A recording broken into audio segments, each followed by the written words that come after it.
Имаме сесија од сесијата прва книжевната архива на Блаже Колевски, продолжение со предвидени 5 нови реферати. За да не губиме време, веднаш ја повикувам професорката Вера Стојчевска-Антич од Филолошки факултет Блаже Коневски УКИМ Скопје да го изложи своето предавање на тема Блаже Коневски, патоказ за македонската книжевна историја. Повелете, професорке. Благодарам. Блаже Коневски е несомнено великанот на македонската лингвистика, која остави зад себе импозантен број лингвистички дела поврзани со историјата на македонската книжевност. Меѓутоа, несомнено е важно што на тој план не би можел да ја постигне научната кулминација без изворни македонски книжевни текстови.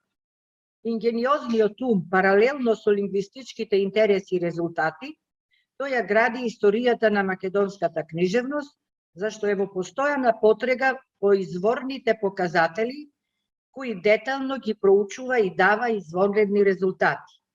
Од посебните научни компаративни согледби произлегува потребата од артикулација на историските јазични книжевни состојби.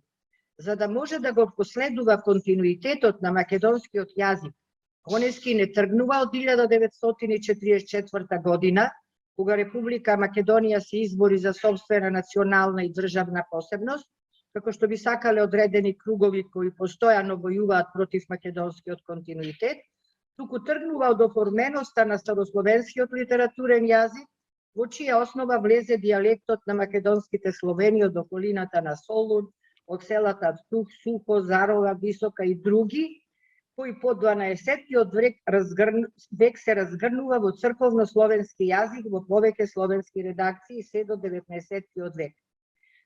А за да се постигне тоа континуирано проследување, секако беа потребни задлабочени проникнувања на јазикот, состојбите, историјата, народното творештво, наследените објави од претходниците. Веќе проширен преглед на македонската книжевност во 19 век објавува во 1950 година, со што продолжува неговиот континуиран интерес воопшто за македонската книжевност од нејзините почетоци, посебно со Охридската книжевна школа, па до 1993 година. За состојбите на јазичната и книжевна проблематика очевидни се напорите на Блаже Коневски, задлабочениот интерес во раните младечки години. Зошто?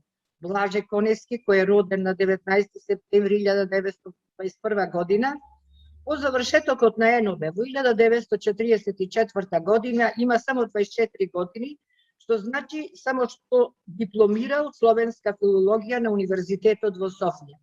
Интересен е неговиот ученически и младешки пат. Во родното Небрегово завршил прво оделение. Во 1934 година во Прилеп завршил нижа гимназија. Во 1939 година во Крагуевац матурирал.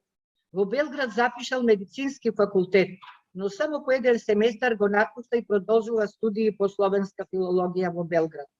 По капитулацијата на кралството на Југославија ги продолжува студиите во Софија, каде што дипломирал во 1944 година. Во случајот се подсетувам на разговорите со Коневски, кога ми раскажувал живописно за животот во сите споменати градови, посебно за извонредниот прием на универзитетските професори Александар Белич, Јордан Иванов, за што говорам и во мојата книга посветена на Блаже Коневски, мојот професор пророк. Овде сакам да го нагласам неговото восхвалување на бугарскиот професор Јордан Иванов, потенцирајќи ги неговите едукативни педагошки постапки. Откако ќе ја предадел лекцијата, пристапувал кон контролирањето на студентите, дали ја сватиле суштината или целта на текстот. И проверувал слушателите студенти и редовно и со голема заинтересираност. На крајот од разговорот професорот Коневски истакна: јас восприемив многу негови практични постапки. Книжевната историја на Коневски тргнува од старословенскиот период, со одличните патокази на литературниот старословенски јазик кон Охридската школа, со првоучителот Свети Климент Охридски. Препознатлив пат на старословенската азбука, глаголицата до Охрид и пошироко долж Јадранското крајбрежје. Конески ги консултирал задлабочено старословенските текстови со охридски белези, кои по 12 век преминуваат во црковно-словенски редакции кај сите словенски народи. Конески ги проследува паметниците настанувани на наш терен, кои се формираат и до 19 век, кога разбудената свест на македонецот се организира во разни средини со барање за автономија на Македонија. Сите овие долгогодишни периоди наоѓаат место во широката библиографија на Конески. Овој краток контекст беше нужен за да се свати изворедниот интерес на Конески во научните патокази. Зошто? Во Конституираната Република Македонија веќе во 1945 година се појавува книгата на Конески Македонската литература и македонскиот литературен јазик. По проследувањето на словенските ракописи во македонска редакција, што зачудувачки ги знае, посебно, не случајно запира на македонската литература и македонскиот јазик во 19 век.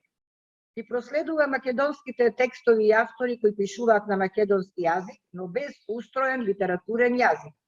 19 век изобилува со македонски книжевни и народни творби, за што посебен осврт посветил покрај многу истражувачи и Блаже Ристовски, кој од 1966 до 2018 година оформил во својата библиографија околу 1279 објави, во кои многу често се говори за Крсте Мисирков, Димитрија Чуковски, Петар Данилович Драганов, македонската колонија во Петербург, ракописни македонски граматики, царот Самоил во народната меморија, литература, публицистика, до ослободувањето, линденската борба за нација, јазик, црква, држава, клучни проблеми во македонскиот преродбенски процес. Откако ги совладал постојните изворни текстови кои даваат барани податоци, представи за македонскиот јазик, Конески пристапил кон нивното сублимирање и представување.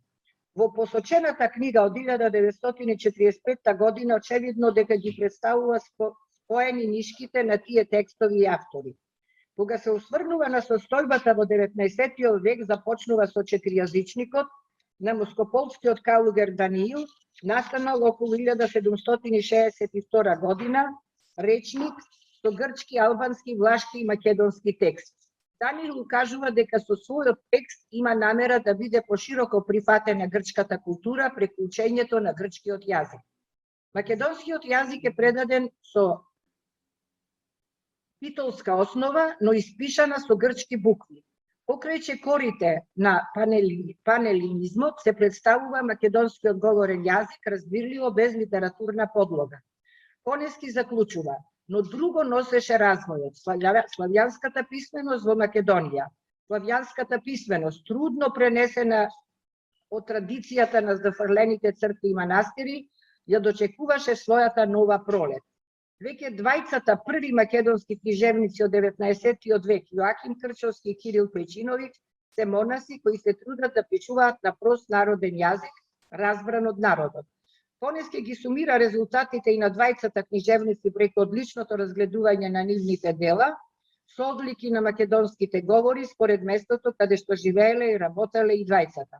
Конески ја разоткрива бугарската пропаганда која истакнуваше дека бугарштината се зародила во Македонија, не во Бугарија, со што сакале да наметнат заклучок дека бугарштината на македонците не им била наметната од страна на Бугарија.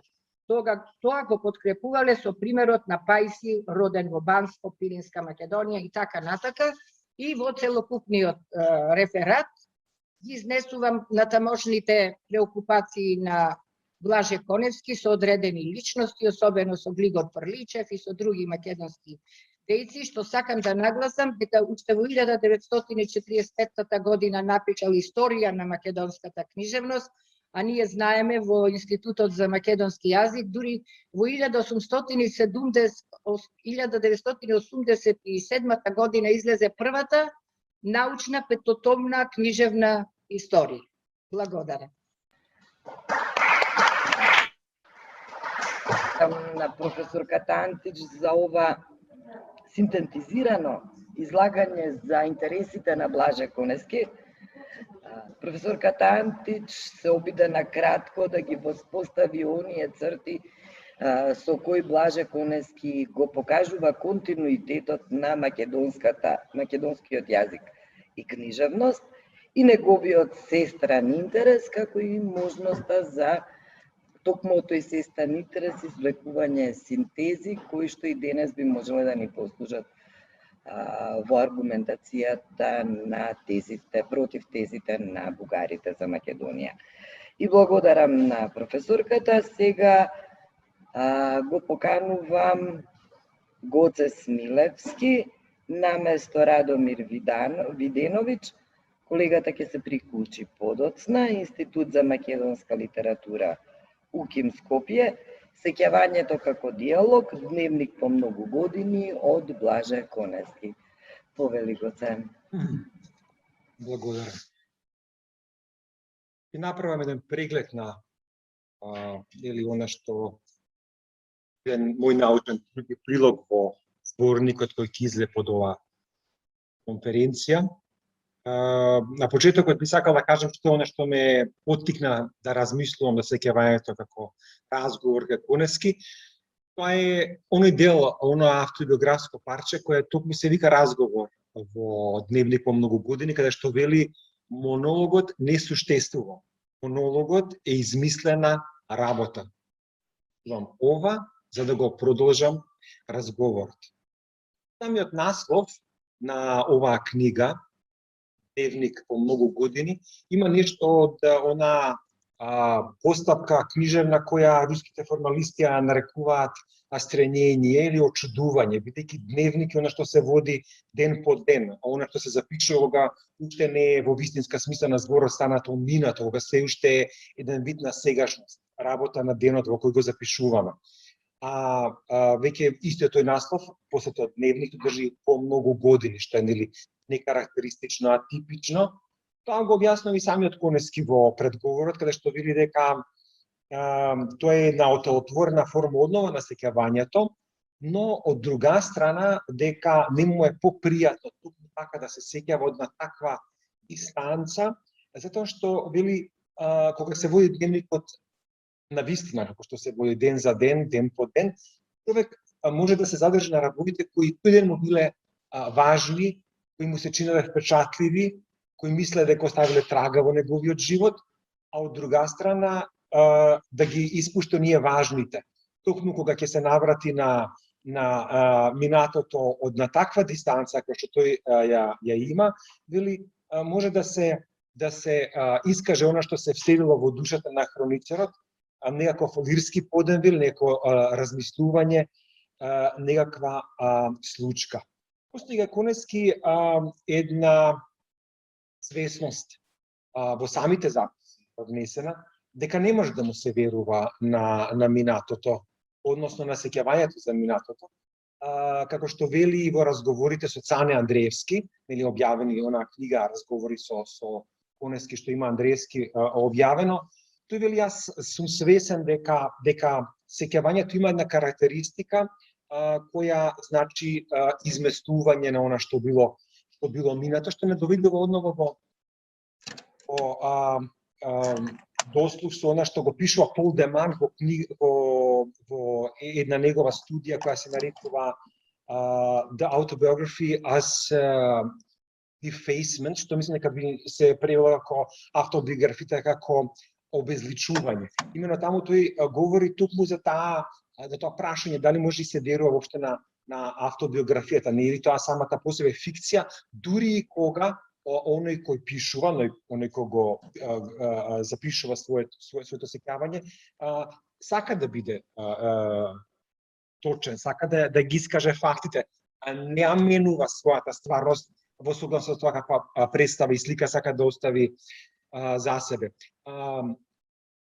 Конески, значи, не само што е свесен за таа несигурност на процесот на сеќавањето и за неговата миливост, туку и за тоа дека споменот, сеќавањето исчезнува. На едно место вели суштествува страшен миг, кога и споменот се распаѓа. Веројатно тоа е тој момент кој го има поттикнато тој да ги направи овие белешки, кој што вели самиот немав некаква амбиција, немав некоја желба да оставам нешто што ќе биде како некои запис за некои грандиозни настани, импозантни. Тоа се били мали случаи од животот кои мене ме детерминирале. Но тоа е тоа, да се случува од сеќавањето она што се уште не се распаднало. Во разговорите со Цане Андриевски тој го напоменува тоа дека и предходно, и пред да запишам, што тоа бил еден вид на разговор, тие спомени биле доведени во степен на разговор, или ова се настани кои јас ги разговарав со моите пријатели предходно, кои ги сочував од забора. И обновав одново и одново си до овој момент на нивно фиксирање во книжевен запишан текст. Да, тоа се автобиографски записи и во една книга за автобиографијата Филип Лежен се обидува во првото поглавје автобиографски пакт. Значи, да дојде до точна дефиниција што е автобиографија и тој ги анализира претходните, не вели дека ќе дојдам јас до некоја конкретна што ми е лично моја. И Лежен до едно место доаѓа дека тоа е автентична комуникација на пренесување на лично искуство од оној кој пишува до оној кој чита. Автентична во смисла дека е неповторлива во смисла од еден до друг читате. Значи, одново, сега ако зборот комуникација ние го префрлиме во разговор, ќе видиме дека одново доаѓаме до оној момент на сваќањето, на сеќавањето ако разговор, значи, со оној што е читател, со оној што ќе дојде во допир со тие записи. Постои ли можност, нели, сеќавањето, што е работа на една свест, да биде видено, еве ако погледнеме од страна на Михаил Бахтин, кој еден од најголемите толкувачи на тоа што е разговор, односно секако најзначајно тоа што е диалогичност по книжевноста. И постои во на негово дело авторот и јунакот во естетската активност, на негово мислење дека една апсолутна, кога има еден единствен учесник, не постои да има естетски настан. Значи, не може трансценденталната свест да создаде нешто што е естетски настан. Мора да постои нешто што не ќе ограничи, нешто што ќе се појави како другост, како друг. Само да напоменам дека Бахтин не го гледа другиот од другоста на начин на кој, например, тоа го гледа Едвард Саид, нели, тој во ориентализам и во неговите други студии, го определува другиот и другост како оној што е надвор од нашата средина, надвор од нашиот етникум, надвор од нашето постоење, или во однос на тоа што е, да речам, како тоа го гледа Емануел Левинас, како го другиот и другоста е во прашање на птичкото, каде што ние мораме да го почитуваме достоинството на другиот. Другиот и другоста кај Бахтин се буквално ко субјект на нас. Не постојам јас без другиот. Нашата свест се развива преку другиот. Токму, меѓутоа, ова прашање секако, ова тема која говори дека кога постои само единствен чинител во исказот, во пишувањето, дека нема естетски настан, не се однесува на автобиографското секако, и тоа Бахтин го напоменува во своје дело, именно тој вели дека во оние дела, во тие дела кои се автобиографски, кои тој ги нарекува исповест, пресметка со самиот себе, при токму тука ние учествуваме, сме сведоци на нешто што е специфичен естетски настан, бидејќи тоа е само објективизација. Тоа е еден момент каде што човекот сака да се доаѓа во момент каде што се погледнува себе си како друг, односно гледајќи се себе, гледа во очите на другиот или со очите на другиот. Значи, кога ти рече гледа во очите на другиот, мисли и на оние што се соговорници во сеќавањето, но и на другиот во смисла на себе како друг. Сакам тука да посочам само две мали напоменувања кон два автобиографски записи од дневник по многу години, каде што Конески се гледа себе си како друг, да речам, или со очите на другиот, тоа се отсечено од светот и малиот човек. Ведното отсечено од светот, тоа е едно сеќавање кога тој како гимназијалец за прв пат се враќа од Крагуевац за Прилеп. Возот се расипува кај Градско, тој може да се качи само во еден преполн автобус на задната платформа. Таму се наоѓа еден случајно се чувствува таа своја изгубеност во светот. Ја евоцира таа своје чувство на одсеченост, комплетно одсечено. Така и се нарекува нели овој запис, одсечен од светот. И случајно се појавува од се тие луѓе кои патуваат нели кон Прилеп, се појавува на платформата еден човек кој говори германски, австриец, тој е ебрен од Австрија, кој бега. 34-та година е во прашање, чувствува што ќе се случи, и тој со него започнува разговор на германски. Емет кажува како од чувството на мал човек што го има за себе, на човек што одсечно се кој просто не постои за светот, е одвоен, тоа чувство на помала вредност што има носено од младоста, од детството, почна да се губи, дека се чувствува достоен. И во тој момент, нели, кога некој почнува да понудува ракија и тој позема ракијата, иако никогаш не пил, се почувствува како дел од сето тоа, и во просто еден момент на не би рекол еуфорија, ама и да чувство на близко со светот, евреј, овој господин евреј што бега, и со кој срдечно разберував, сум рекол, знаете што, не препознавајќи се ако неговата ситуација во која сте премногу млад за да пиете. И вели, тој вика, сега сваќате, вели, во сета моје чувство на одцепеност, сето изгубено свет, зошто ми паѓа жал кога гледам тоа дете, тоа момче од тоа време, денес од оваа перспектива. Ма имам уште малце. Ајде, 2-3 минути, да. Добро, второто парче од оваа смисла е оние две делчиња од малиот човек, кој се вика, каде што за себе зборува преку лице, значи, тој зборува себе како за малиот човек. И тука веќе, како да не може, како нека длабоко натачна болка, не му дава да зборува во прво лице еднина, иако е автобиографски запис, и нам не е јасно, и самото тоа што тука е поставено, зошто? Тоа се веројатно најболните точки кои човек може да ги почувствува во однос на нешто што е себе чувство, не зборам во однос на тага или доживење на другиот, туку на себе чувство. Првото е пониженост во однос на физичкиот изглед, тоа е првото парченце, а второто е она што би го нарекол, тој го нарекол кукавичкото, слабост човечка, која не успел да му помогне на еден пријател него кој се нашол во неволја, односно кога бил нападнат од други другарчиња. Сега ќе се дојдам до оној друг дел за Бахтин, за разговорот, че прво беше автобиографијата како разговор со самиот себе, односно гледање на себе како друг или со очите на друг.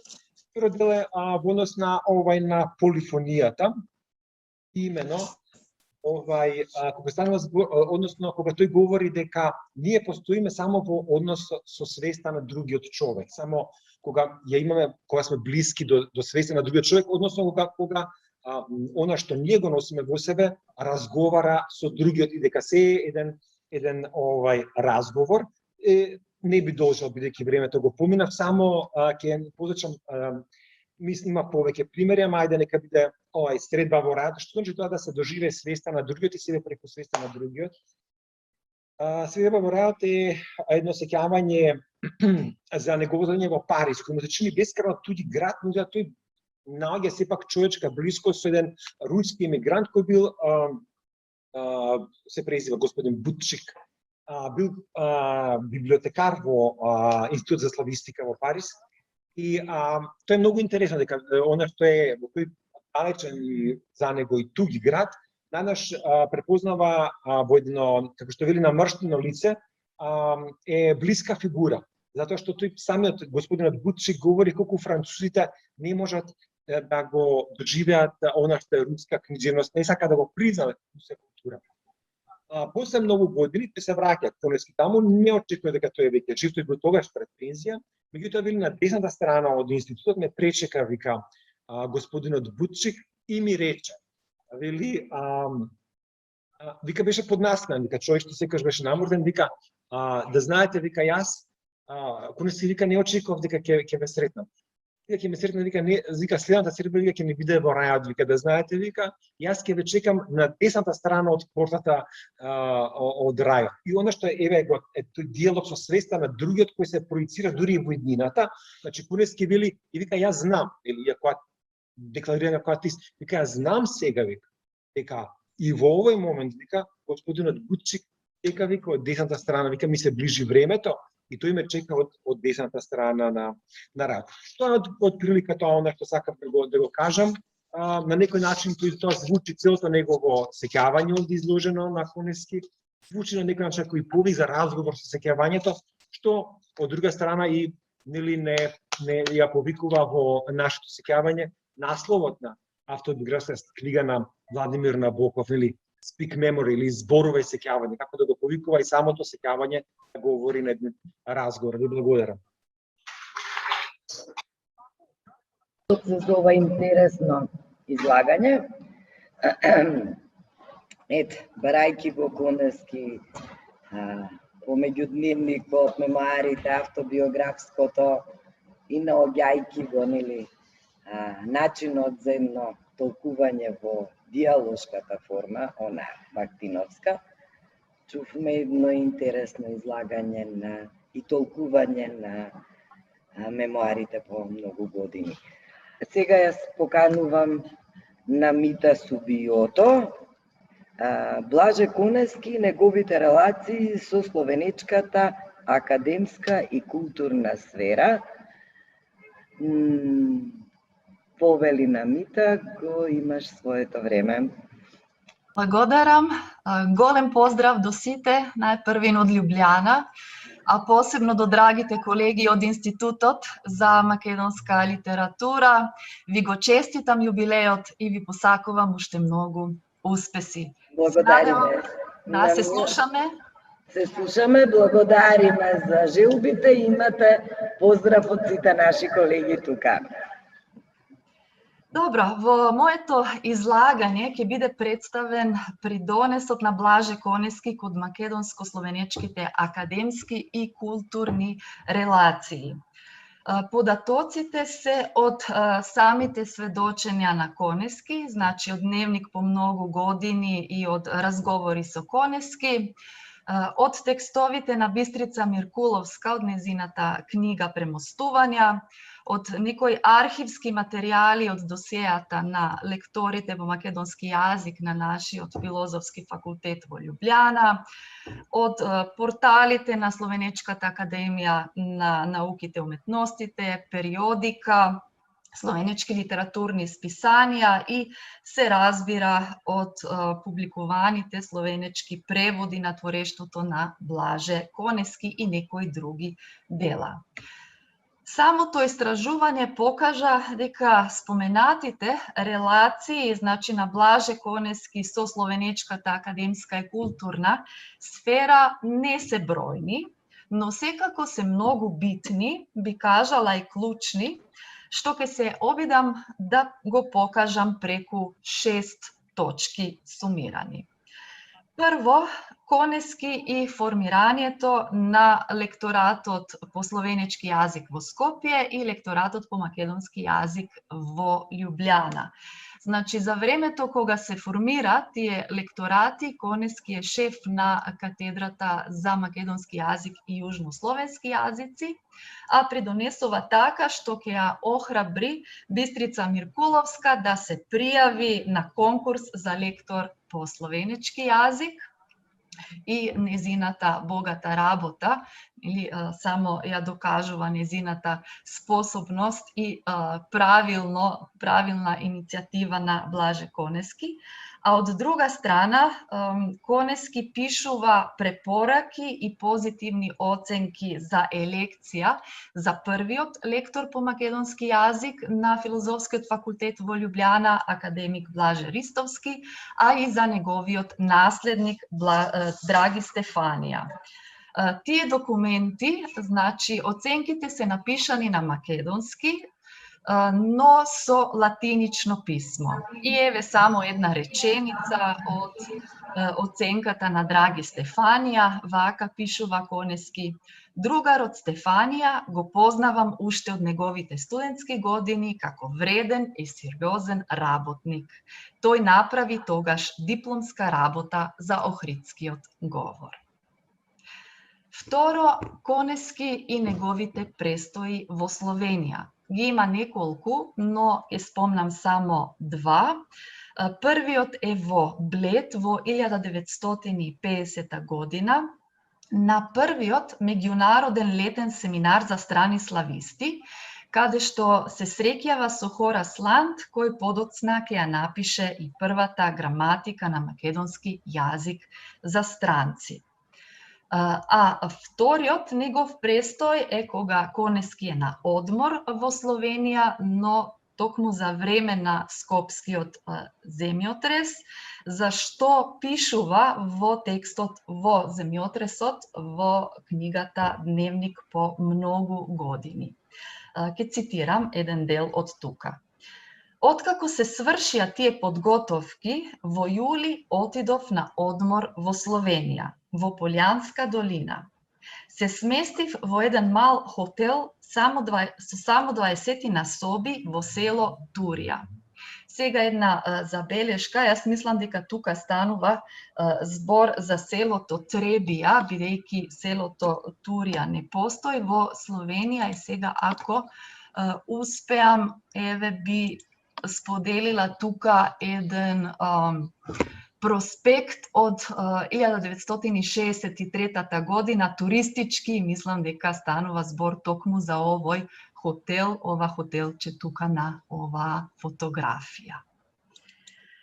И продолжувам со цитатот. Да не ми биде досадно, ги зедов со себе потребните белешки, за да го пишувам одамна замислениот учебник по историја на македонскиот јазик. Работата ми тргна неочекувано добро. Секое утро излегував по појадокот и преку бистрото рекче се упатував во блиската Борова корија. И тоа тука само еден податок, значи на 7 февруари во 1968 година Конески станува надворешен дописен член на Словенечката Академија на науките и уметностите и остварува тука некои негови соработки. Вториот дел, односно последните 3 точки се поврзани со преведувачката дејност и сега како четврта точка Конески како преведувач на словенечката книжевност. И тука нема остварено многу дела, но пак некои клучни.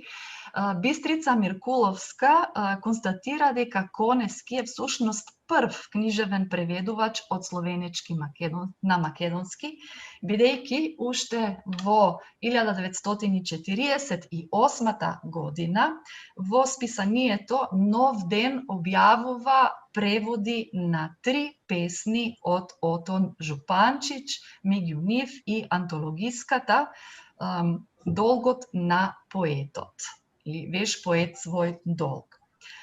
И како второ, Конески е и преведувач на големата поема Крштевање на Савица на Франце Прешерн во 1980 година.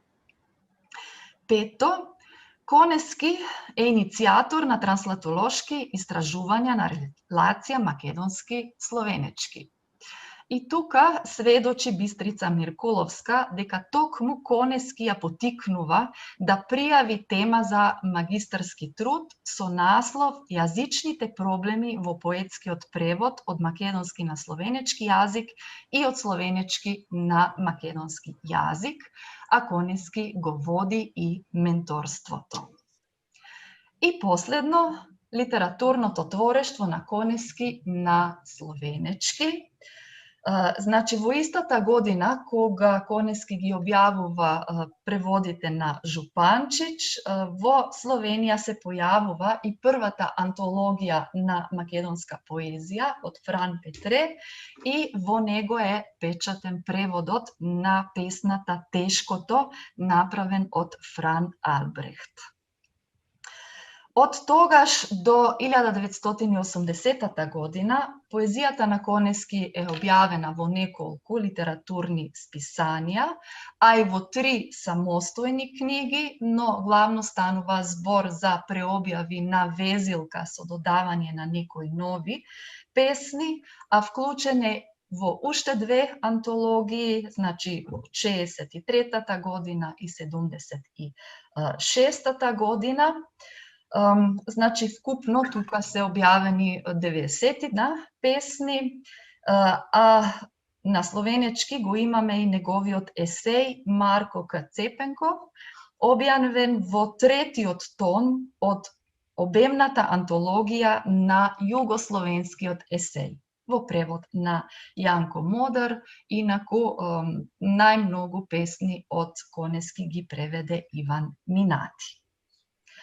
И од 80-та година до 2019 година за Конески ретко слушаме во Словенија, значи освен известувања и некролози, значи за неговата смрт, немаме многу податоци, не се објавува ништо ново, а во последните 3 години добиваме нови преводи на поезија, значи 10 песни, главно направени од студенти по македонистика на Филозофскиот факултет во Љубљана и објавени се во неколку публикации, но најмногу во зборникот од првата зимска школа за македонски јазик, литература и култура, значи од ова година во зборникот Конески на 11 јазици.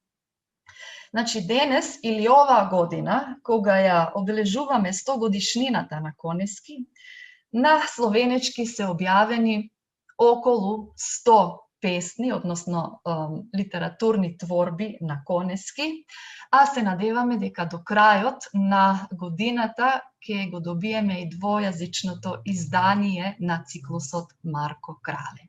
Ви благодарам за вниманието.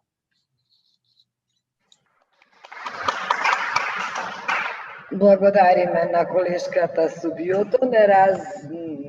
Неразнежни со оваа последна вест за 100 песни во превод, за преводот на Марко Крале и благодариме за исцрпното излагање во однос на ангажманот на Конески во Словенија, од лекторатите, престоите, академските комуникации, преводите, есеите, јазичните теми и на крајот она што го соопшти Конески на словенечки на јазик.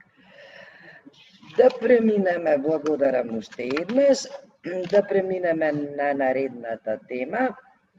Го поканувам колегата Радомир Виденовиќ, Филозофски факултет, Универзитет во Ниш, да говори на темата Блаже Конески за сите времиња. Повелете, колега. Најве постоеше известно изместување, така што не знам дали е сега подобро или полошо. И во која смисла да говориш како што требаше по колешката Вера или по колегата Гоцевски, како и да е. Добро.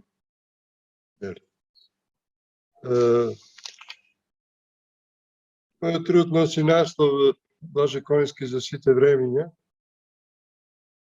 Во таа смисла што сите екстази на времето и минатото,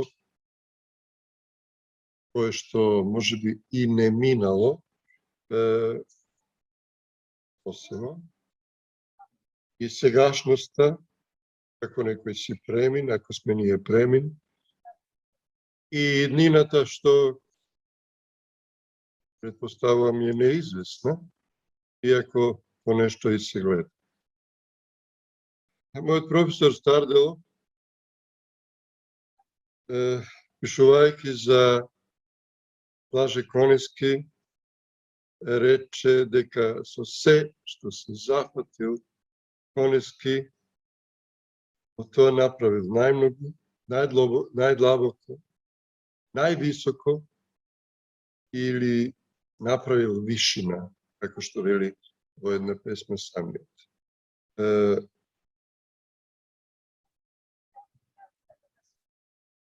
За сите времиња е Конески и затоа што сите овие екстази, кај него се континуитет и кај него се и барање и загубување, но на некој начин со мерка. Така може да се случи, а е така, тој да биде и традиционален, да речеме класичен, и да биде современ како во Стерна. Стерна ми е посебна тема, која овој пат нема да ја обработувам. Можам да барам различни изговори, но веројатно затоа што се уште не сум подготвен и спремен, како ли се каже. Таа загадка, таа Стерна е нешто што се среќава и кај други поети. Тоа пишуваше Радомир Ивановиќ, во едно списание до кое што ете не може да дојдам. И зборот сам, терминот и објаснувањето се среќаваат и кај Сеперис и кај Конески. Сигурно постојат надворешни некои манифестации, но јас барам уште нешто друго, но се уште не се понашам. Она што овој пат е пред мене, пред објаснување, е историчноста, историјата и биоцентричноста. Биоцентричноста затоа што во еден предговор Матеја Матевски има кажано дека е Блаже Конески антропоцентричен кон човекот, личноста, но јас би додал дека е и биоцентричен, а тоа се гледа и од неговите подоцнежни песни, неговиот интерес и интересирање за точните култури, за носорог, да речеме, кој го обработува и познатиот хрватски или веќе светски филолог Чедомир Велјачиќ.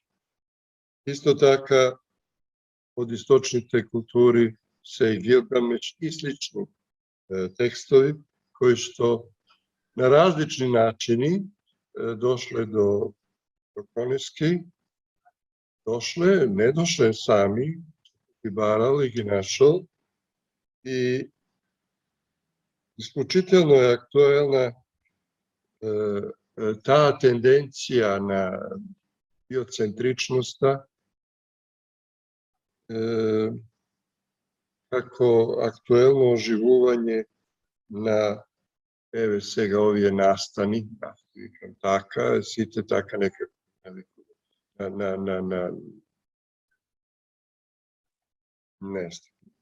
зборуваме за нешто што не погодило, а всушност сами сме го барали. Но тоа го има и во Куга, тоа го има и кај Ками, и тоа го има во некој, кај Пекиќ, например, Беснило. А се плашам дека многу нешта објасниле и предпоставиле Vestile i Pekić i mnogo drugi autori i Camus svekako ne može da se izbegne. Znači, zagadovanje to na vazduhu, na životната sredina, некој вид еколошка етика и слично. Значи, тоа веќе се, што сакам да кажам, дека тоа веќе се среќава кај Блаже Конески, само што терминологијата не е таква за да го препознаеме веднаш. Тоа и сега е актуелно и тој предпоставил и навестил нешто.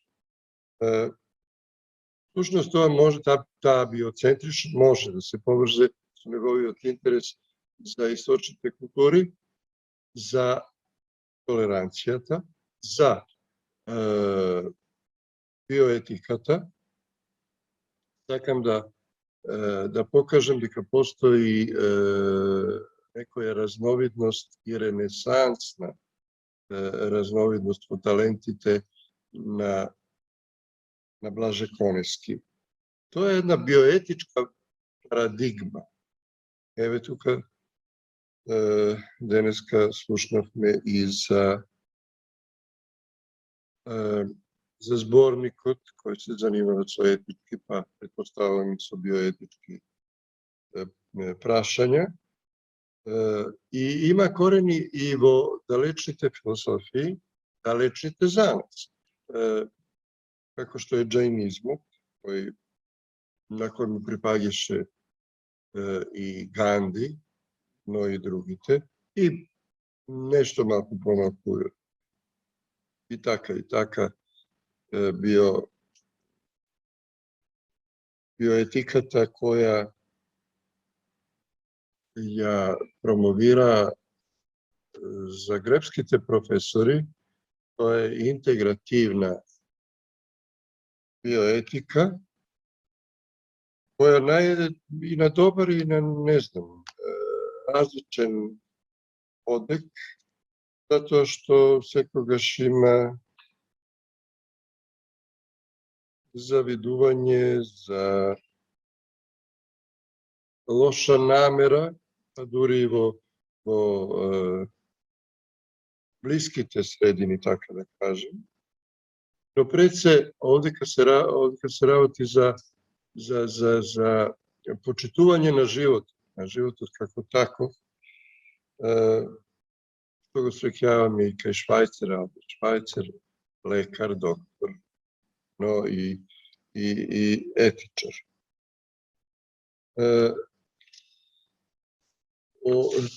Тврдењето дека е биоцентричен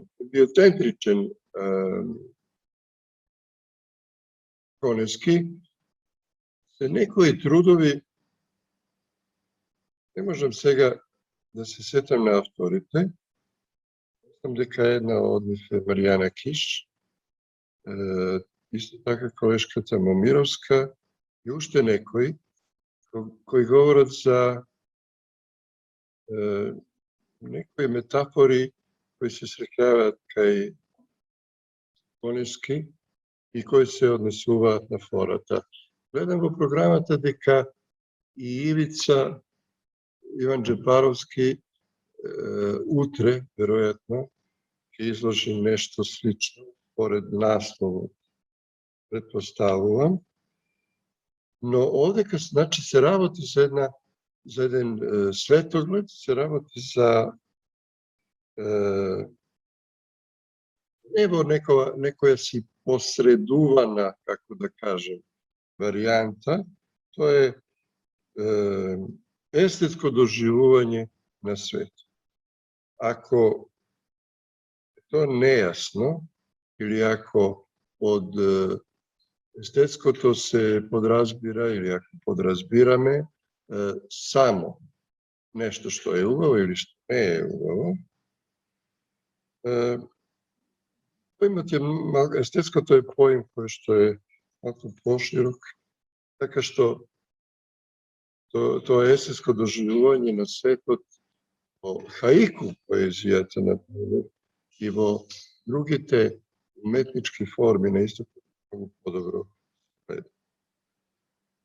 Тоа е исто така поврзано и со љубовта. Да акцентирам како мојот професор. Конески има специфичен однос со љубовта, почнувајќи од оној колец кој што го пробиваат и очекуваат колецот допрва да зелене, па завршувајќи со една песна со некој си комшија Ицко кој што го редува дворот, удира мафта, коси, трева, чисти и наеднаш стаписан почнува да удира и објаснувањето е убива змии.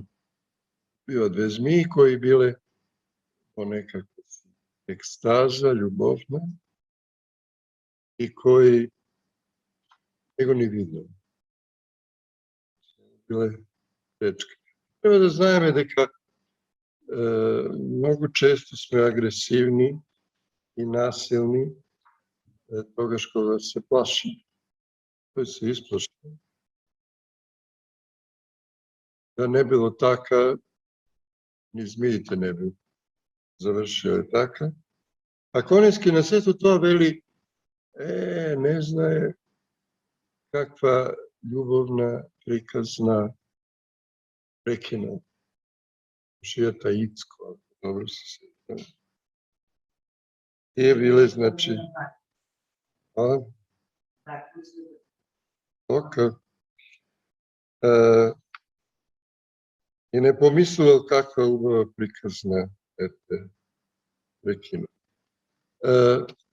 Добар дел од трудот е историјата, сега ќе претрчам јас преку тоа. Прашањето е дали историјата има смисла. Ако има смисла, дали има план. Ако има план, дали е свесна. И така натаму и натаму така. Тога, јас ја гледам историјата, гледам дека во последно време се одржуваат разни, сега скоро, да не одреден, сега скоро во Оману била одржана некоја си конференција, многу важна би рекол, затоа што за мен. Затоа што културата таму е сватена како истинска историја на човештво. Културата е водечка, дури и тогаш кога го твори и го создава империализм. И уште нешто. Последната статија на Блаже Конески е запишувањето на јазик, на малите јазици. За тоа говореше и цитирано и Чеслав Милош, за малите земји, за малите јазици, дали се мали, дали земјите се малубројни и така натаму. Не е време и нема време да се расправа, но сакам уште нешто да кажам, а тоа е последната инспирација на овој инспиративен собир е исказот тука во паузата на колегата Конески, кој е председател на Фондацијата Небрегово, кој кажа дека песните на Конески се философски. Токму затоа мислам дека песните и делото, отвореното дело на Блаже Конески се за сите време.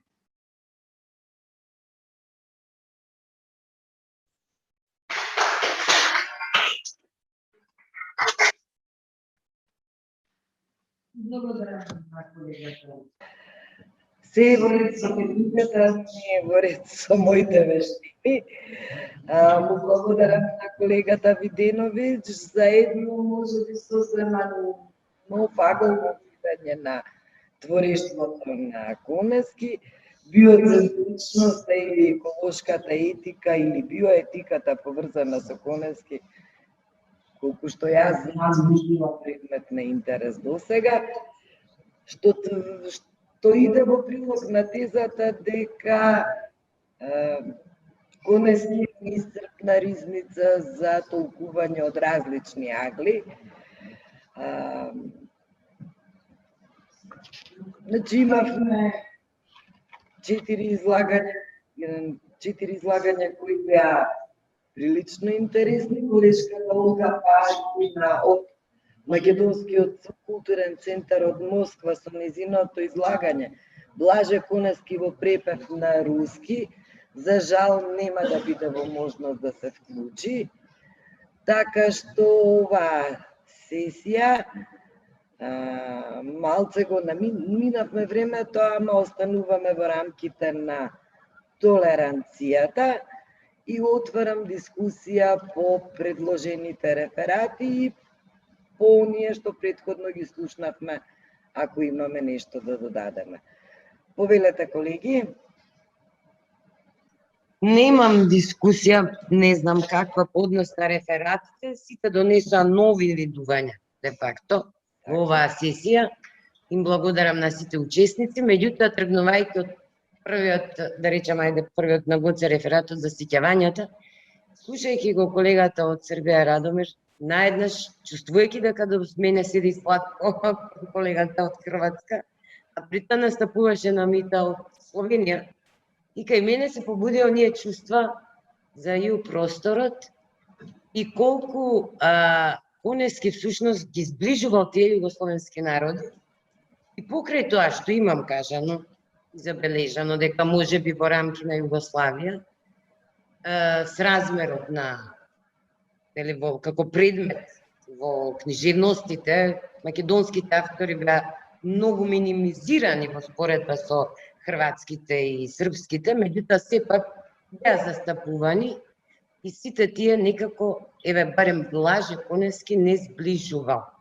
И од тука и преđешното моје, од претходната сесија, прашањето, што правиме? Значи, ние сме, мислам, последните ветерани, кои што, посебно во соседните држави на тие ју простори, знаат и за овие наши македонски великани, како што ние и се послабо знаеме и ги чествуваме, од тие писатели, автори од тоа време и ние кога растевме.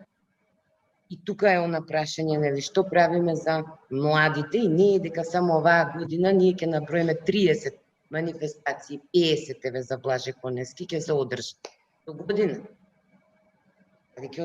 Што остава, мислам, кои се иницијативите?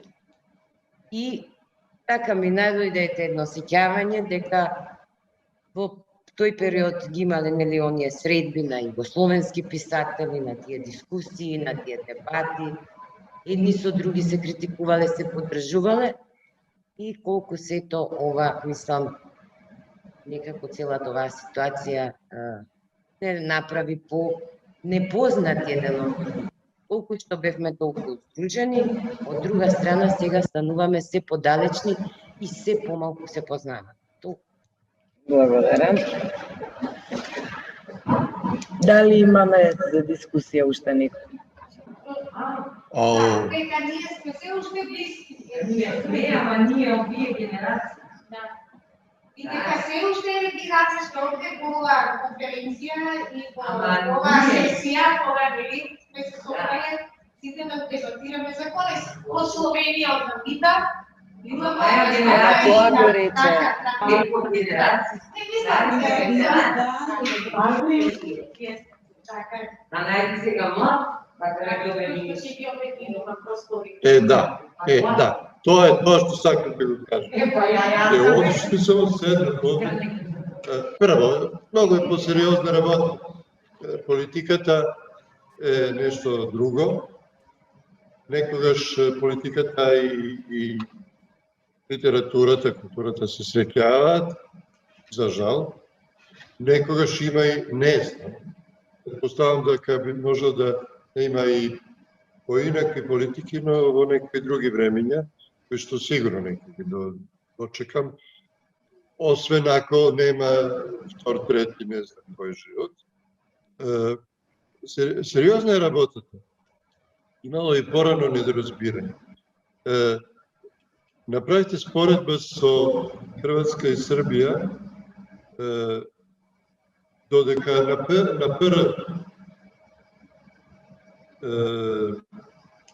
по Загреб му се издава збирка, како така, има тука тешкоти, на Кочораци, во Белград што станува?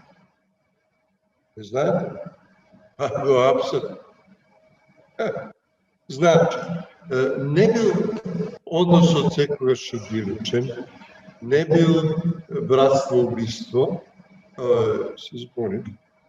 Значи, секогаш има различни, јас сум моралист, секогаш има различни крими, различни судири, различни извори, се и сече.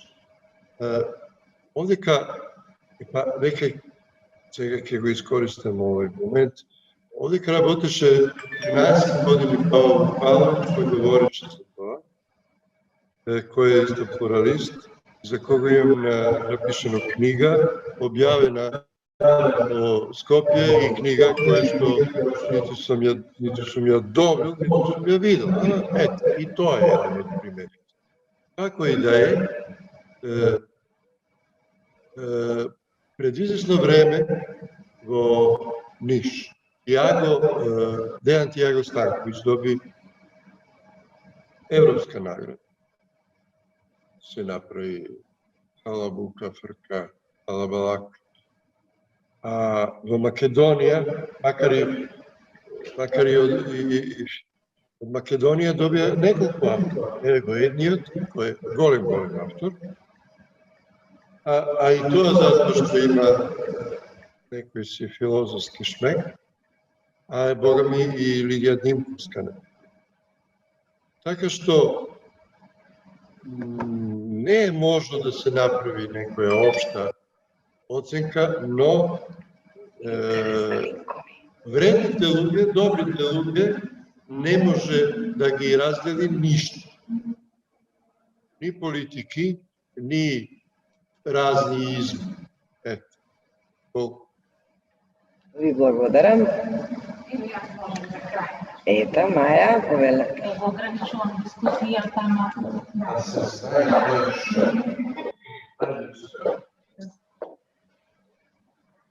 Добро, јас сакам само да изразам едно големо задоволство од рефератите што ги слушнавме.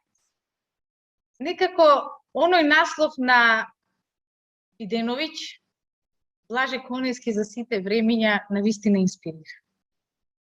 Што значи тоа? Тоа може во многу филозофски насоки да се толка. Не во еднонасочно, апсолутно. Значи, ако го гледаме Блаже Конески за сите времиња, денеска тргнавме со Кирило-Методиевската проблематика и како се влече националниот идентитет, или како тој ја го гледа преку културната меморија, културното минато и како е тоа влог и залог за иднината. И тоа може да биде едно нешто во аспектот Блаже Конески за сите времиња. Од друга страна, ова Валентина што го постави навистина е многу интересно. Каде одиме ние со проследувањата за Блаже Конески, за столбовите на македонската култура? Веќе неколку имиња во македонската литература се 100 години од раѓањето. Ние се уште дебатираме дали имаме национален оделен идентитет. Како може, мислам, нешто такво нонсенс да се дискутира кога нашите столбови од типот на Блаже Конески, Ацо Шопов е следната година 100 години. Коле Чашуле оваа година е 100 години. Ние раснеме со нив, и ние сме некои понапреднати генерации во години што го кажа тоа Валентина Миронска, а и денеска учесниците сите кои што се македонисти зборуваат на перфектен македонски јазик, и Вила Морос, и Намита, еве го Радомир, значи ние зборуваме за една традиција и култура која што се создава на македонски јазик, чија што база, ако тргнеме од денешната дебата, е Блаже Конески, кој што ги правил мостовите, кој што ги правил препевите. Па веруете, јас кога бев во средно училиште, ми се чинеше Горски венец ми е поубаво препев на македонски јазик отколку во оригинал. Мислам, не знам дали звучам нескромно, меѓутоа Блаже Конески направи нешто неверојатно со тој препев на Горски венец и него кога бевме во Цетиње, во просториите на Njegош, со посебна плакета и со споменик беше прикажан Блаже Конески како еден од најдобрите препејувачи на Горски венец. Знаете дека не е лесно тоа дело да се препее. Значи Блаже Конески во поглед на препевите, штета што овде не ги слушнавме, нели, и некои од текстовите за присуството во руската средина. Тоа се тие мостови со Рина Усикова, со сите слависти, и тоа е точно, Валентина што го каже, времето на 20-тиот век, од кое што ние како арома го почувствувавме во Дневник по многу години, она што Гоце сакаше да ни го приближи, нели, во сеќавањата и во автобиографското на Конески, а и ние некако комуницираме со тоа време, и бидејќи јас слободно можам да кажам дека се што сме научиле во одредени области, базата е Конески. Еве, во Кирило-методиевистиката, верувам така мисли и Валентина за 19 век, еден куп автори Конески ги прикажа, ги анализира, ги елаборира зошто и како се дел од македонската култура и на кој начин тие навистина го покажуваат автентичното. Да не зборам за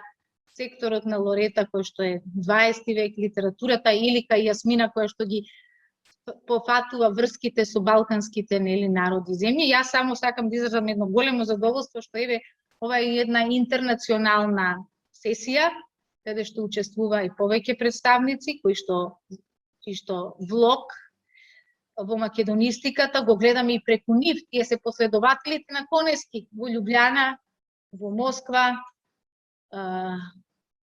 во Полска, во Варшава, кај што е Лила, и така натаму би сакала еве едно посебно признание до сите учесници денеска. Едноставно и пред мене отворивте некои интересни, нови аспекти, нови согледувања и со задоволство ќе ги читам обширните верзии во она што ќе излезе како пишам текст. Ви благодарам. Да. Најмногу е поттикна податокот че има Митра. Затоа што она рече колку последните 10 години името на Блаже не е спознато.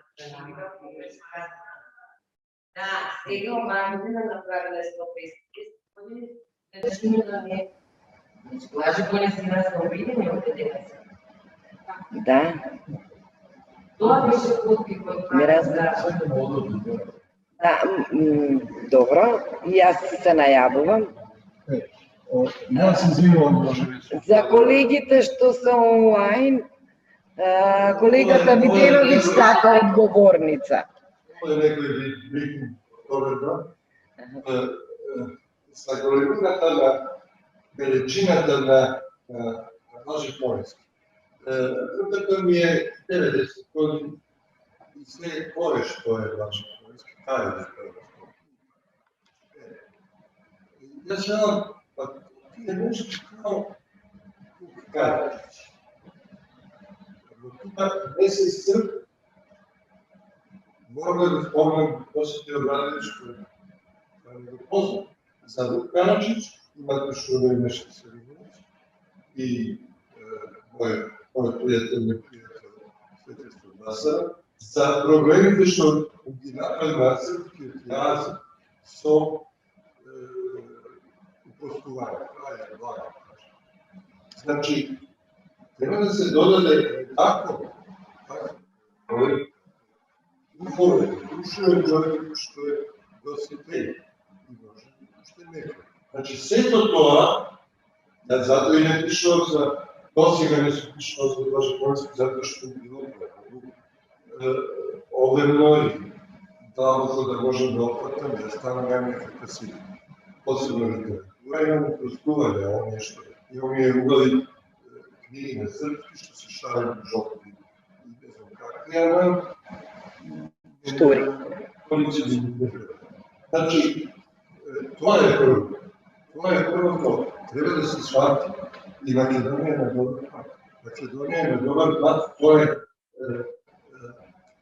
предвид на тоа е идеја дека културата е истинска историја на народ. А историјата сватена како, не знам, академски некои си треба,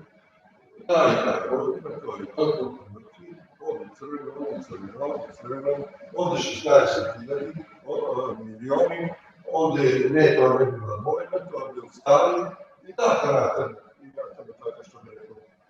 što bi rekao, da mi koristim da rečem, ono što dame mi kažu, predsedničko vreme, tako moram za ovih odgovor čukanja pogla, nekorektno, kako što i biva, vrsti identitet.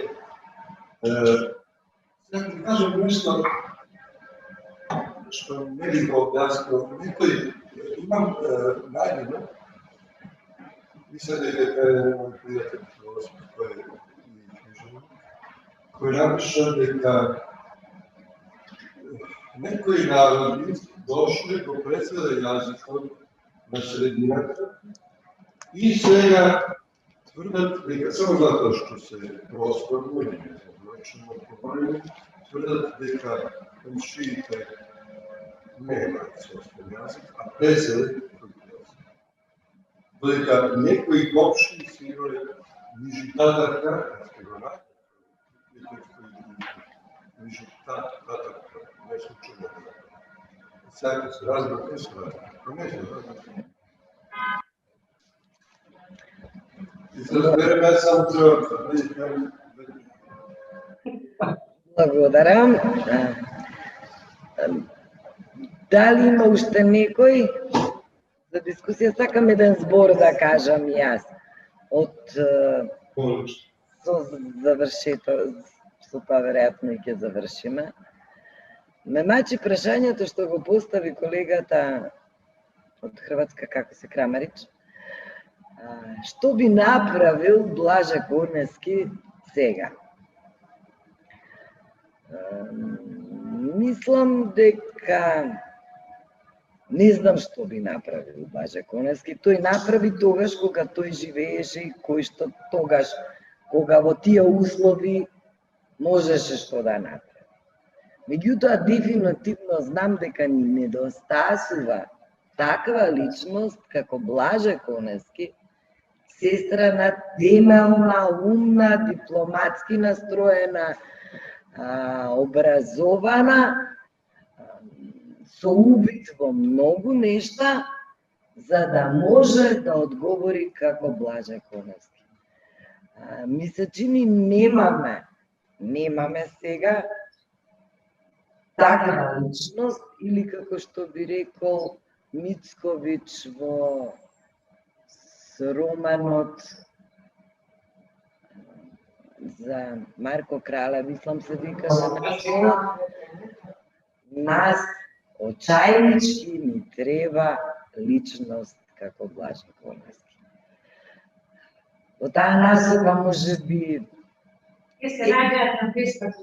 тоа точно сакав да кажам, може би таквите личности се раѓаат еднаш и во 1000 години, ама ако го знаеме тоа, ние многумината може би да го замениме едниот Блаже Конески, ама за тоа треба да имаме план и програма, бидејќи не сме Блаже Конески да го направиме секој сам тоа, туку една стратегија зад која што треба да застане и државата и зад која што треба да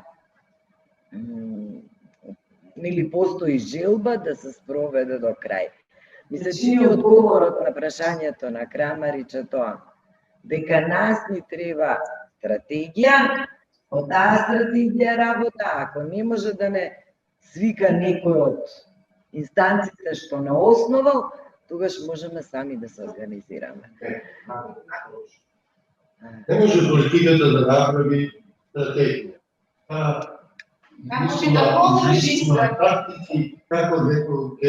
Значи ни треба стратегија на нашите институти и сите сродни институции за тоа како можеме да, а на крајот од краиштата ние и за тоа сме платени. Така е. Добро, има ли некој нешто да кажа? Ви благодарам на сите за успешната сесија, за интересните излагања. Продолжуваме утре по 9 час. 10 добро, предпашав во 10. Поздрав!